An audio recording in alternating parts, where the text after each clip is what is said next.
Actually, Steven called me. We had another project that we were getting ready to go do, and Steven called me to tell me that it was on hold. He was like kind of a stop the presses phone call, and he said, "I just read Scott's new script." He said, "I think it's the best thing Scott's ever written," which is saying a lot. I mean, I did The Informant, and Scott also wrote one of the writers on The Bourne Ultimatum. Like I've worked with Scott a lot, and I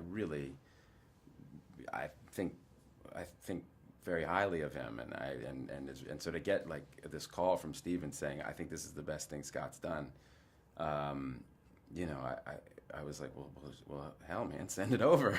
So he sent it over with a note that said, "Read this, then wash your hands," and I read it, and I just loved it. I thought it was a terrific, really exciting, really believable pandemic, thriller. I thought it was just great, and but with this kind of emotional heart to it, and uh, so it was a pretty easy kind of yes for me.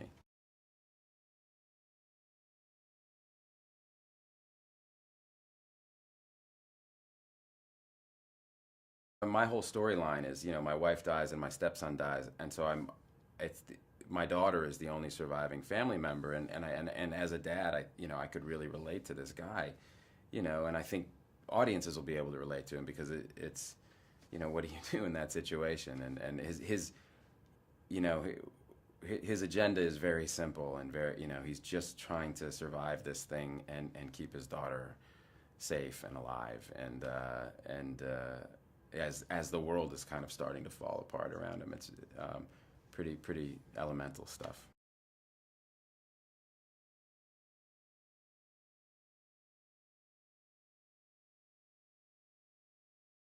All the research that they did was really just in trying to kind of gin up a story that was as realistic as possible, and so this is like very, very real.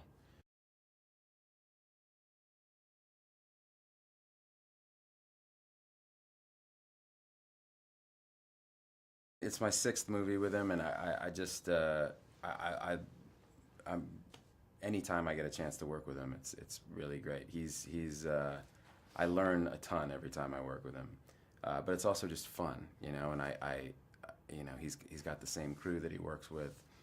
It's a really tight knit group, and it's just really fun to go to work. And we work hard, but it's a very satisfying feeling. I mean, with Steven, he shoots on digital, so by the end of the day, he's cutting what you shot that day. And so, like, we would go down to the hotel bar, and they set aside a little room in the back for us.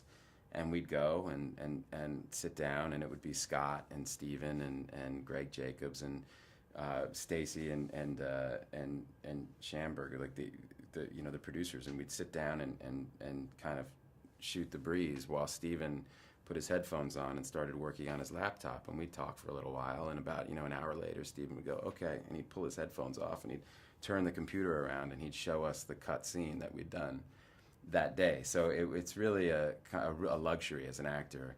You always know what movie you're in. Nothing's a surprise to you. You're a part of the decision making process. He gives you enough information so that you can really do your best stuff.